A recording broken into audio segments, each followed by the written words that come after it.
भाग एक विक्रमादित्य एक महान राजा थे। उनका न्याय जग प्रसिद्ध था। उनके बारे में प्रचलित था कि कुछ भी हो जाए पर वह अपने न्याय पर अडिग रहते थे। एक बार धर्म और लक्ष्मी में बहस हो गई। धर्म बोले कि मैं बड़ा हूँ और लक्ष्मी बोली कि मैं बड़ी हूँ। दोनों स्वर्ग के राजा इंद्र के पास गए। इंद्र ने पूछा, आप दोनों आज अचानक मेरे पास कैसे आए हो? तब धर्म और लक्ष्मी ने अपनी बात इंद्र के सामने रखी। लक्ष्मी ने कहा, देवराज, मैं सबसे बड़ी हूँ क्योंकि बिना लक्ष्मी के जीवन का कोई मूल्य नहीं होता। धर्म ने कहा कि है देवेंद्र, बिना धर्म के भी जीवन का कोई औचित्य नहीं रहता।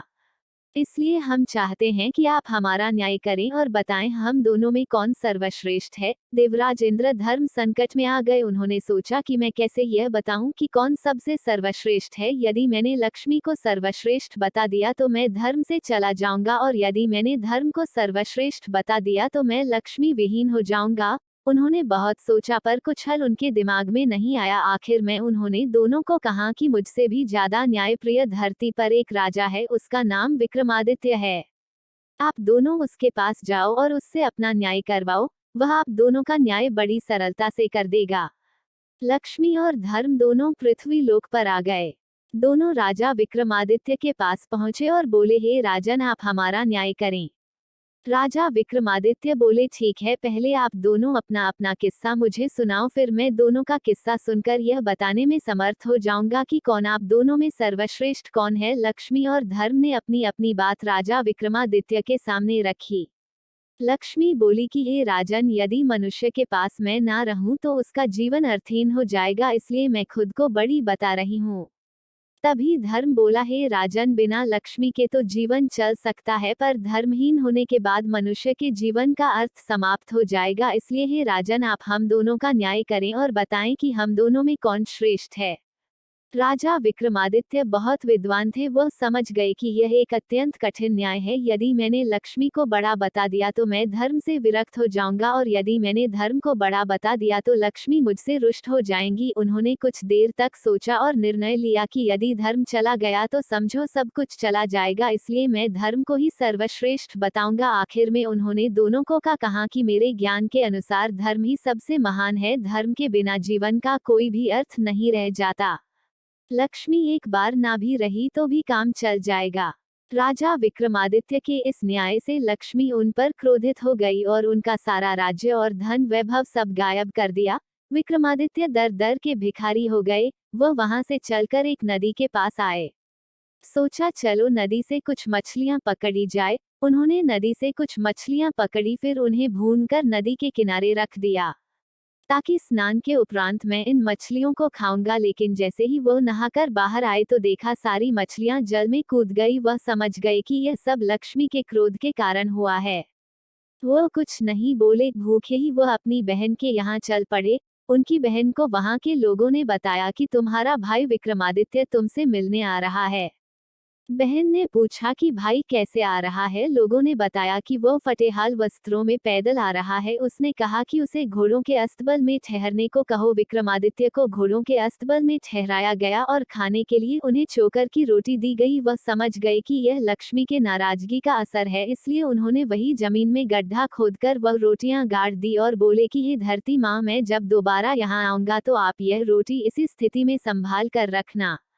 फिर वह किसी को बताए बिना वहां से रवाना हो गए। अगले दिन सुबह वह अपने एक मित्र के पास पहुंचे। मित्र ने उनका बहुत स्वागत किया। खाने के लिए उनको तरह तरह के व्यंजन परोसे गए। जब राजा विक्रमादित्य खाना खाने बैठे तो उन्होंने देखा कि खूंटी पर टंगा नौलखा आहार खूंटी निगल रही है। वह समझ गए कि यह भी लक्ष्मी की एक चाल है, इसलिए उन्होंने अपनी सफाई में कुछ भी नहीं कहा। मित्र जानता था कि विक्रमादित्य ऐसा नहीं कर सकते, पर उसकी पत्नी ने विक्रमादित्य पर अभियोग लगा दिया कि उनका हार विक्रमादित्य ने ही चुराया है। वहां से विक्रमादित्य चलते हुए किसी दूसरे राज्य में आ गए। चलते चलते थक जाने के कारण उन्होंने सोचा कि क्यों ना किसी वृक्ष के नीचे थोड़ी देर सो लिया जाए।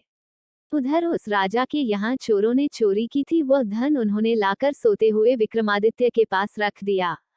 इधर राजा के सैनिक चोरों की तलाश में जब वहां पहुंचे तो देखा कि सारा धन विक्रमादित्य के पास पंगा था।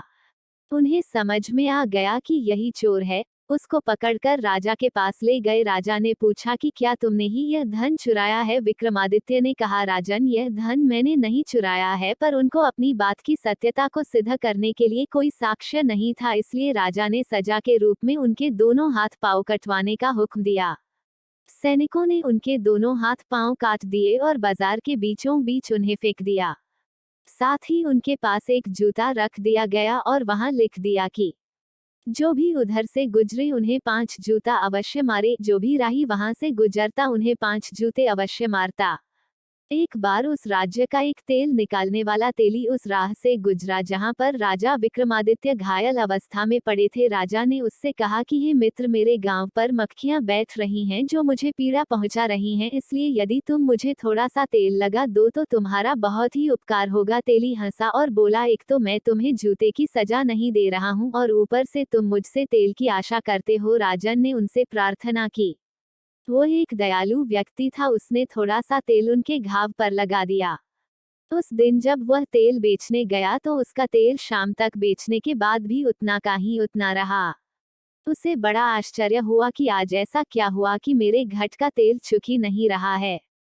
उसके समझ में आ गया कि यह सब उस घायल व्यक्ति के कारण हो रहा है, वो कोई देवात्मा है। भाग दो। तेल बेचने वाला तेली जब घर पहुंचा तो बहुत प्रसन्न था। उसकी पत्नी ने प्रसन्नता का कारण पूछा। उसने सारी बात विस्तार से बता दी। बोला, वह व्यक्ति कोई दिव्य आत्मा है। पत्नी ने कहा कि आप किसी प्रकार उस व्यक्ति को अपने घर ले आओ। वैसे भी हमारे कोई संतान नहीं है, इसी बहाने हमें संतान सुख भी प्राप्त हो जाएगा। लेकिन राजा से पूछे बगैर हम उसे ला भी नहीं सकते, इसलिए पहले हम राजा से एक बार अवश्य इस संदर्भ में बात कर ले। तेली ने अपनी पत्नी को समझाया। वह बोली, आप कल सुबह जाकर राजा से बात कर लो, अब देरी करना उचित नहीं है। अगले दिन प्रातःकाल वो राजा से मिलने पहुंच गया। राजा ने आने का कारण पूछा तो वह बोला, मालिक, यदि आप आज्ञा दे तो मैं उस लूले लंगड़े व्यक्ति को अपने घर ले जाऊं। हमारे कोई संतान नहीं है, इसलिए हमारी इच्छा है कि हम उसको अपने साथ रखकर संतान सुख प्राप्त करें। राजा कुछ देर सोचता रहा, फिर बोला, वैसे भी वो व्यक्ति हमारे लिए किसी काम का नहीं है, इसलिए तुम उसको अपने घर ले जा सकते हो। राजा की आज्ञा मिलते ही वह विक्रमादित्य को अपने घर ले आया। जैसे ही विक्रमादित्य उसके घर पहुंचे, उसके हर कार्य में अच्छा होने लगा। जितनी वो उसकी सेवा करते उतनी समृद्धि बने लगी। इधर राजा की राजकुमारी बहुत ही विदुषी थी, वह लगभग हर कला में पारंगत थी। वह शाम को दीपक राग गाकर महल और शहर के दियों को प्रज्वलित करती और फिर जब वह रात को दिए बुझाती तो विक्रमादित्य फिर से दीपक राग गाकर दिए प्रज्वलित कर देते। ऐसा जब 2-3 दिन हुआ तो राजकुमारी को विश्वास हो गया कि राज्य में कहीं न कहीं विक्रमादित्य रहते हैं, क्योंकि दीपक राग गाने वाले गिनती के ही लोग हैं जिनमें विक्रमादित्य सर्वश्रेष्ठ थे। उधर राजा ने राजकुमारी का स्वयंवर रच दिया, दूर दो के राजाओं और राजकुमारों को आमंत्रित किया। जिस दिन स्वयंवर था उस दिन विक्रमादित्य ने तेली से कहा कि हे पिताश्री, मैं भी स्वयंवर देखना चाहता हूँ, इसलिए आपसे प्रार्थना है कि मुझे उस स्थल पर लेकर चले। तेली ने समझाया कि तुम चल फिर नहीं सकते तो बताओ, कहीं तुम्हें कोई चोट न लग जाए। लेकिन जब विक्रमादित्य हठ पर अड़ गए तो वह ले जाने को राजी हो गया। बोला, कल प्रातः मैं तुम्हें स्वयंवर दिखाने ले चलूंगा। थोड़ी देर बाद राजा के यहाँ से यह संदेश आ गया कि उन्हें 100 घंगा तेल सुबह तक चाहिए। तेली ने कहा, भाई, यह कैसे संभव हो सकता है, यह तो बहुत ज्यादा है। वह बोला, मैं कुछ भी नहीं जानता, राजा के आदेश से आपको यह कार्य करना होगा, वरना आप सजा के लिए तैयार हो जाओ। तेली बहुत ज्यादा तनाव में आ गया। यह तो असंभव कार्य था। वह बहुत दुखी था। तभी विक्रमादित्य ने पूछा कि पिताश्री, आप इतना चिंतित क्यों हैं? तेली ने अपनी चिंता का कारण बताया। विक्रमादित्य ने कहा कि आप उनसे 100 घट मंगवा ले और चिंता न करे, मुझ पर विश्वास करे, कल हम उन्हें 100 घट तेल अवश्य दे देंगे। तेली को विक्रमादित्य की शक्तियों का भान था। उसने राजा को कहकर 100 घट तेल के लिए मंगवा लिए। रात में विक्रमादित्य तेली से बोले, अब आप दोनों आराम से सो जाए, मैं रात में 100 घट तेल निकाल दूंगा। तेली की पत्नी बोली कि बेटे, तेरे हाथ और पांव नहीं है, बता तू कैसे बैलों को चला पाएगा? विक्रमादित्य ने कहा कि माँ, तू निश्चिंत होकर सो जा, मैं सब कार्य कर लूंगा। रात में विक्रमादित्य ने 100 घट तेल निकाल दिया। सुबह जब राजा के व्यक्तियों ने देखा तो आश्चर्य से भर गए। तेली और तेलिन दोनों को अब पूर्ण विश्वास हो गया कि यह लंका जरूर कोई देवता है, इसलिए अब कोई चिंता नहीं करनी चाहिए। अगले दिन तेली ने विक्रमादित्य को नहला धुलाकर नए वस्त्र पहना दिए। फिर उनको ले जाकर स्वयंवर में दूर बैठा दिया। कुछ समय उपरांत राजा और राजकुमार जब आ गए तो राजकुमारी को चुनाव के लिए भेजा। राजकुमारी ने उन लोगों में विक्रमादित्य को तलाशना शुरू किया। उसे राजाओं में तो कोई भी ऐसा न दिखाई पंगा जो विक्रमादित्य लगे। तभी उसकी निगाह दूर बैठे अपंग व्यक्ति पर गई। उसे उनमें बहुत तेज दिखाई पंगा। उनका तेज देखकर वह समझ गई कि वही राजा विक्रमादित्य है। बस फिर क्या, वह माला लेकर उनकी ओर चल गई। पास पहुंचकर माला उनके गले में डाल दी। वह उपस्थित राजा, राजकुमार और लोग आश्चर्यचकित हो कि आखिर राजकुमारी ऐसा क्यों किया। राजकुमारी के घर के लोगों ने कहा कि लगता है राजकुमारी की तबीयत सही नहीं है, इसलिए उससे यह गलती हो गई। सबने राजकुमारी को पंखा किया, जल पिलाया और फिर माला लेकर भेजा। पर राजकुमारी फिर माला विक्रमादित्य के गले में डाल दी। भाग 3। वहां उपस्थित जनसमूह को लगा कि राजकुमारी का स्वास्थ्य सही नहीं है, इसलिए वह इस प्रकार का व्यवहार कर रही है। इतनी सुंदर राजकुमारी आखिर क्यों नेक अपाहिज के गले में माला डाल रही है। आखिर में लोगों के सुझाव से राजकुमारी को दोबारा माला दी गई ताकि वह सही वर का चुनाव कर सके। पर इस बार भी राजकुमारी ने विक्रमादित्य के ही गले में माला डाली। राजकुमारी के इस व्यवहार से वहां आए राजा और राजकुमार क्रोधित हो राजकुमारी के पिता से बोले, आपकी पुत्री को यदि एक अपाहिज से विवाह करना था तो हम सबको आपने निमंत्रण क्यों भेजा। राजा भी बहुत शर्मिंदा थे, पर क्या करते, सामाजिक रीतियों का पालन करना भी जरूरी था। इसलिए उन्होंने राजकुमारी का विवाह उस अपाहिज के साथ करवा दिया और राजमहल से विदा कर दिया। राजकुमारी राजा विक्रमादित्य के साथ उस तेली के यहाँ आकर रहने लगी। तेली और उसकी पत्नी इस बात से चिंतित थे कि राजकुमारी आखिर उनके साथ कैसे रह पाएंगी, पर राजकुमारी ने उनकी चिंता को निरर्थक साबित कर दिया। वो उनके साथ सहजता से रहने लगी। एक दिन विक्रमादित्य ने राजकुमारी से कहा कि आज उनका हिरण का मांस खाने का मन है। वह जाकर अपने भाइयों से ताजा शिकार किए किसी हिरण को मांग कर ले आए। राजकुमारी का मन नहीं था कि वह जाकर भाइयों से कुछ मांगे, पर वह अपने पति की इच्छा का हनन भी नहीं करना चाहती थी, इसलिए मन मारकर वह अपने भाइयों के पास गई। जब उसकी भाभियों ने उसके आने का कारण पूछा तो उसने बता दिया कि उसकी हिरण का मांस खाने की इच्छा है। वो विक्रमादित्य की इच्छा को अपनी इच्छा बता गई। वो नहीं चाहती थी कोई उसके पति के बारे में कुछ गलत कहे, पर फिर भी भाभियों ने उसके पति के बारे में उसे सुनाया। बोली, जब हिरण के मांस का इतना ही शौक था तो किसी अच्छे व्यक्ति को चुनती। राजकुमारी उनकी जली कटी बातें सुनकर वापस आ गई। उसने सारी बातें विक्रमादित्य को आकर बताई। विक्रमादित्य ने कहा कि कोई बात नहीं, तुम उनसे मेरी तलवार और घोंगा मांग लाओ। राजकुमारी जब वापस जाने लगी तो विक्रमादित्य को कुछ याद आया। उन्होंने अपना एक रुमाल राजकुमारी को यह कहते हुए दिया कि यदि मेरी तलवार और घोंगा कोई दिक्कत करे तो यह रुमाल उन्हें दिखा देना, वो चुपचाप आ जाएंगे। जब राजकुमारी वापस महल पहुंची तो उसकी भाभियों ने उसका फिर मजाक बनाया। राजकुमारी बोली, इस बार मैं हिरण का मांस नहीं, उनका घोंगा और उनकी तलवार लेने आई हूँ। तलवार और घोने ने भी वहां आतंक मचा रखा था। कोई उनके करीब जा नहीं पा रहा था। जब राजकुमारी ने उनकी मांग की तो भाभियों ने सोचा, अच्छा है यह उनका शिकार बन जाए, इससे हमें सुकून मिल जाएगा। उन्होंने सहर्ष दोनों चीजों को ले जाने को कह दिया। जब राजकुमारी उनको लेने गई तो तलवार सांप बनकर उसे काटने दौड़ाई और घोंगा दुल्लतियां मारने लगा। राजकुमारी को विक्रमादित्य की कही बात याद आ गई। उसने तुरंत रुमाल निकालकर उन्हें दिखा दी। विक्रमादित्य की रुमाल देखते ही दोनों शांत हो गए। राजकुमारी ने तलवार उठा ली और घोने की लगाम पकड़कर वापस विक्रमादित्य के पास आ गई। जब शाम होने को हुई तो विक्रमादित्य ने राजकुमारी से कहा कि अब वह उसे घोने की पीठ पर बैठा दे। आज वह शिकार खेलने जाएगा। राजकुमारी ने कहा कि आप कैसे घोने की सवारी कर पाएंगे। विक्रमादित्य ने जब जिद की तो राजकुमारी ने तेली की मदद से उन्हें घोने पर बैठा तो दिया, पर बिना किसी पकंगा के वह घोने से गिरने लगे। राजकुमारी यह सब देखकर बहुत दुखी हुई। उसकी आंखों में पानी भर आया। उसने आंखों के आंसुओं को छुपाने के लिए मुंह दूसरी ओर घुमा लिया। तभी उन्हें लगा जैसे घोड़े की लगाम को कोई उनके हाथों से खींच रहा है। उसने जल्दी घूमकर विक्रमादित्य की ओर देखा। आश्चर्य से वह स्तब्ध हो गई। उसने देखा राजा विक्रमादित्य पूर्ण शरीर में घोड़े पर सवार थे। वह बहुत खुश हुई। उसकी आंखों में जिज्ञासा भर आई, यह जानने के लिए कि आखिर यह सब क्या है। विक्रमादित्य ने उसे आश्वासन दिया कि शिकार से लौटने के उपरांत वह सारी बातें उसे बता देंगे। जब वह जंगल में पहुंचे तो उन्होंने जो भी शिकार किया उसके कान और पूंछ काट काट लिए और शिकार वही छोड़ दिया। उधर राजकुमारी के भाई भी शिकार पर गए हुए थे। उन्होंने जंगल में बिना कान पूंछ का जब ताजा शिकार देखा तो उन्हें लालच आ गया। उन्हें लगा कि यह ताजा शिकार उनके लिए पुरस्कार के समान है। उन्होंने वो सारे शिकार उठा लिए और वापसी को मूंग लिए। उन्होंने ने इसके लिए शिकारी को धन्यवाद दिया। अभी वो कुछ दूर चले होंगे, उन्हें तीव्र प्यास लग गई। उन्होंने ने अपने घोड़ों पास के जलाशय की ओर मूंग दिया। वहां पर जैसे ही उन्होंने जल पीने का प्रयास किया, उन्होंने ने अपने घोड़ों पास के जलाशय की ओर मूंग दिया।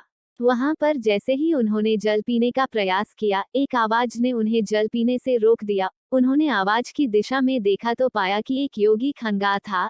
एक राजकुमार ने योगी को जल पीने से मना करने का कारण पूछा। योगी बोले, हे राजकुमारों, यहाँ का जल बिना मेरी अनुमति के कोई दूसरा जीव पी नहीं सकता। पर राजकुमारों का प्यास के कारण बुरा हाल था, इसलिए योगी से जल के लिए अनुनय करने लगे। योगी ने कहा, यदि तुम जल पीना चाहते हो तो उसके लिए तुम्हें अपने कुल्हों पर गर्म सिक्के से दगवाना पड़ेगा। जल के बिना उनकी ग्रीवा शुष्क हो चुकी थी, इसलिए शर्त मानने के अतिरिक्त उनके पास कोई और चारा नहीं था। इसलिए शर्त के अनुसार उन्होंने अपने 2 कुल्हों पर सिक्के से दगवाया। फिर जल पी के वो रवाना हो गए। इधर विक्रमादित्य, जो कि योगी बने हुए थे, अपने निवास स्थान पर लौट आए।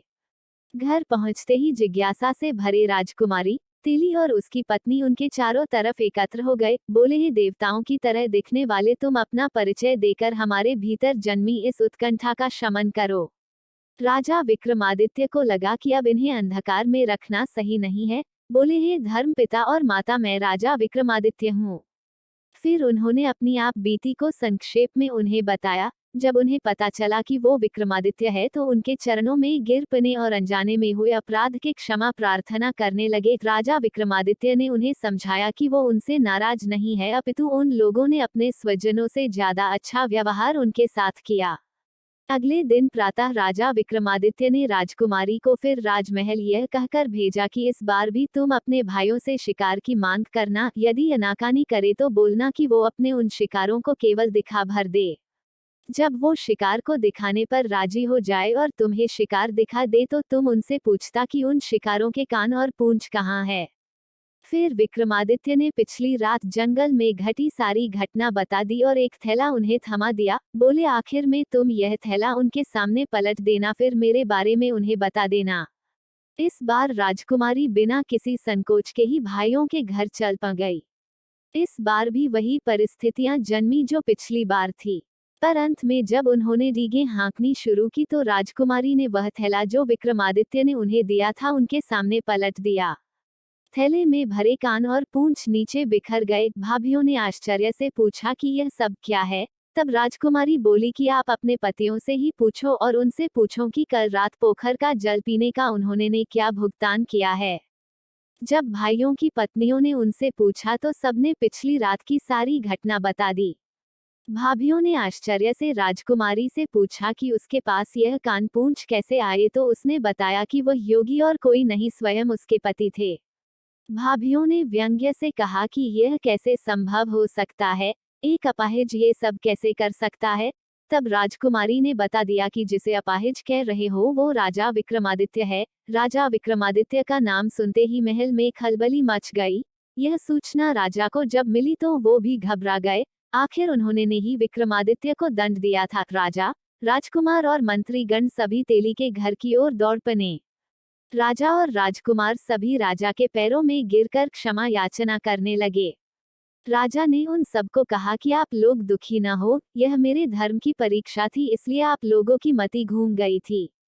अतः आप लोग यह बात अपने मस्तिष्क से निकाल दे कि मैं आपसे नाराज हूँ।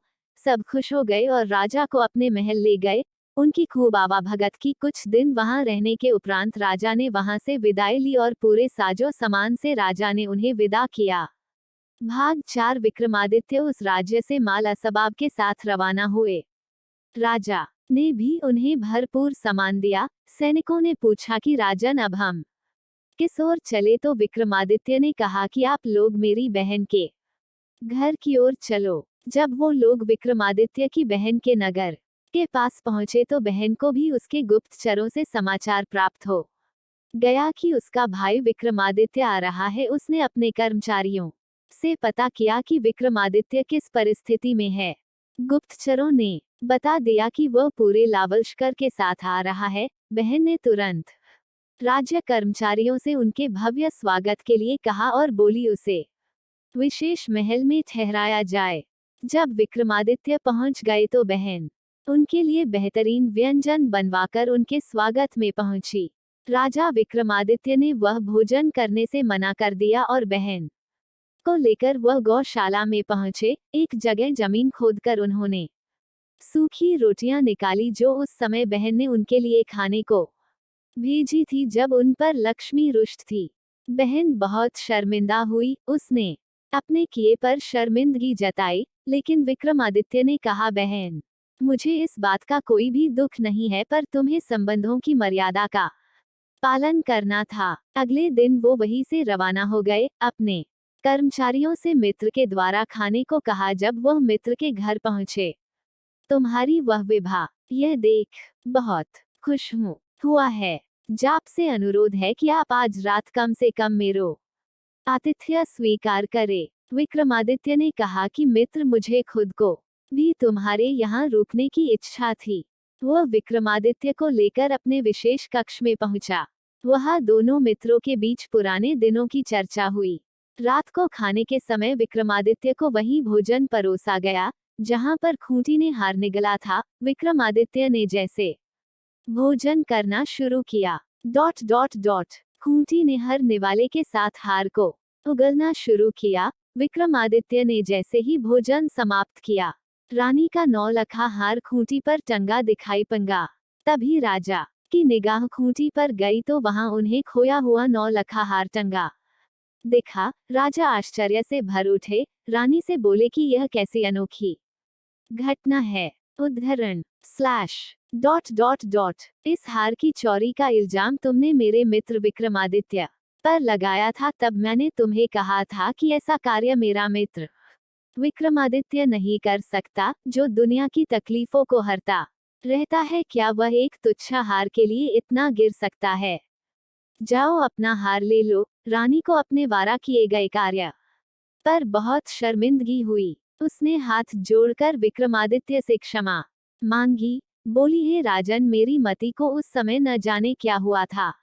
मेरे उस अपराध की कोई भी क्षमा नहीं है, पर मैं चाहती हूँ कि आप एक बार मुझे माफ करके मेरी पीड़ा को कम कर सकते हैं। तभी विक्रमादित्य ने कहा कि आप लोग ज्यादा दुखी न हो। वह समय मेरा विपत्ति का था। मुझ पर लक्ष्मी रुष्ट थी, इसलिए वो सारी घटनाएं घटी। फिर उन्होंने वो सारी बातें विस्तार में उनको बताई। फिर अगले दिन अपने राज्य के लिए रवाना हो गए।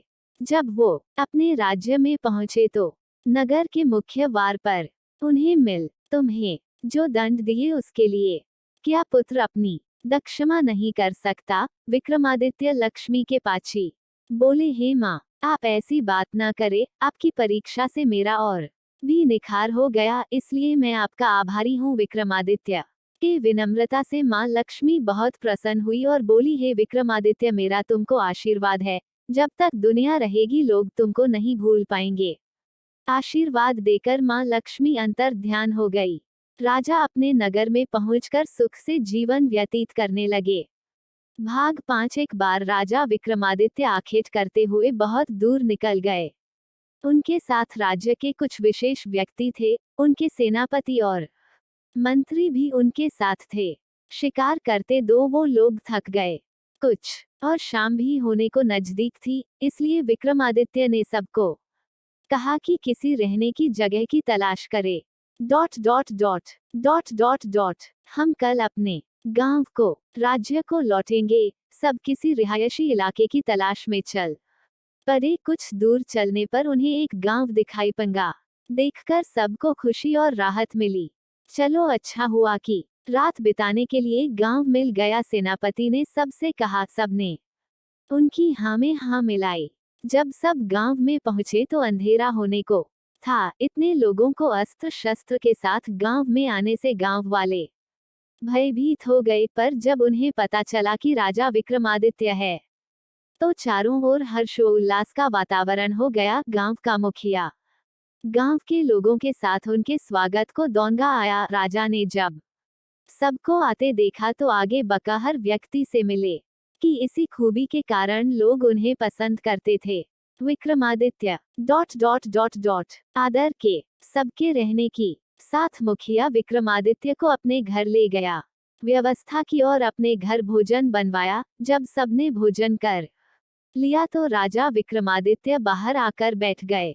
Dot dot dot dot dot dot वो बाहर बैठ कर सबसे बात कर रहे थे, तभी उनमें से एक ब्राह्मण आगे आकर बोला कि हे प्रभु, यदि आपकी आज्ञा हो तो मैं अपने घर जाऊं। मेरी पत्नी के संतान होने वाली है। हाँ, क्यों नहीं ब्रह्मदेव, आप अवश्य जाए, साथ में मैं भी चलता हूँ ताकि तुम्हारी तकलीफ कम कर सकूं। ब्राह्मण जानता था कि राजा एक बार को जिद कर ले तो वो करके ही मानते थे। ब्राह्मण ने उन्हें भी अपने साथ ले लिया। बाकी लोगों को आराम करने को कहकर वो उस ब्राह्मण के साथ चले गए। जब तक वो ब्राह्मण के घर पहुंचे तो पता चला कि उसकी पत्नी के संतान हो चुकी है और वह भी पुत्र है। डॉट डॉट डॉट ब्राह्मण बहुत खुश हुआ और बोला, राजन, यह आपके चरण कमलों के मेरे घर में पधारने से हुआ। राजा विक्रमादित्य बोले, हे ब्राह्मण, यह सब तुम्हारे कर्मों का फल है। आज रात मैं तुम्हारे इस पुत्र के आसपास रहूंगा और यह देखूंगा कि विधि इसके भाग्य में क्या लिखती है। उन्होंने अपनी चारपाई मुख्य दरवाजे के पास डाल ली। ब्राह्मण ने भी अपनी चारपाई उन्हीं के पास बिछा ली। कुछ डॉट डॉट डॉट देर वो आपस में बात करते रहे। फिर ब्राह्मण सो गया। विक्रमादित्य को नींद नहीं आ रही थी, वह तो विधि की प्रतीक्षा में थे। सुबह 6 बजे विधना पहुंची उस बच्चे का भाग्य लिखने। विक्रमादित्य ने उस समय उनसे कुछ भी नहीं कहा। जब वह जाने लगी तो विक्रमादित्य उन्हें रोक लिया। बोले, देवी कृपया, क्या आप मुझे बता सकती है कि इस बच्चे के भाग्य में क्या लिखा है? उन्होंने मना करते हुए कहा कि यह संभव नहीं। किसी के नियति में मैंने क्या लिखा यह बताने में मैं असमर्थ हूँ। कुछ और पूछो तो शायद मैं बता सकती हूँ। नहीं देवी, बिना जाने मैं आपको जाने नहीं दूंगा। विक्रमादित्य ने उनसे कहा। बगई अजीब स्थिति उत्पन्न हो गई। आखिर में विध्न ने हथियार डालते हुए कहा, देखो विक्रम, मैं नियम के विरुद्ध जाते हुए तुम्हें सिर्फ एक बात बता सकती हूँ। यदि तुम्हें पसंद है तो मैं बताऊं, वरना मुझे आपके विरोध के उपरांत भी जाना पड़ेगा। विक्रमादित्य को भी उनकी परेशानी सही लगी तो बोले, आप क्या यह बता सकती है कि यह बच्चा कितने वर्ष जिएगा? विध्न ने बताया कि इस बच्चे की मौत विवाह के समय होगी। इसे एक शेर मार देगा। धन्यवाद देवी, कहते हुए विक्रम ने उन्हें प्रणाम किया। फिर देवी अंतर्ध्यान हो गई। जब सुबह विक्रमादित्य वहां से रवाना होने लगे तो ब्राह्मण को बुलाकर कहा, जिस दिन तुम इस बच्चे का विवाह करना, मुझे निमंत्रण भेज देना, मैं इसके विवाह में जरूर शामिल होऊंगा। ब्राह्मण ने कहा, ठीक है महाराज, इसके विवाह का पहला न्योता मैं आपको ही भेजूंगा। विक्रमादित्य फिर वहां से अपने नगर वापस लौट आए। इस घटना को 12 वर्ष व्यतीत हो गए। एक दिन राजा विक्रमादित्य दरबार में लोगों की फरियाद सुन रहे थे, तभी एक हरकारा पत्र लेकर आ गया। राजा ने मंत्री को पत्र पढ़ने को कहा। मंत्री ने पत्र पढ़कर बताया कि यह पत्र किसी ब्राह्मण का है, उसने अपने पुत्र के विवाह पर आपको आमंत्रित किया है। राजा विक्रमादित्य को याद आ गई वो 12 साल पुरानी घटना, जिसमें उन्होंने स्वयं ही ब्राह्मण को खुद को निमंत्रण देने को कहा था। उन्होंने तुरंत सेनापति को आदेश दिया कि ब्राह्मण के घर जाने की तैयारी करे। अगले दिन प्रातः राजा उस गांव के लिए निकल पड़े। शाम तक राजा उस ब्राह्मण के घर पहुंच गए। ब्राह्मण ने राजा का स्वागत किया। राजा ने सेनापति को एकांत में बुलाकर आदेश दिया कि वह ब्राह्मण के घर के चारों ओर अपने बादामी सादे भेष में लगा दे।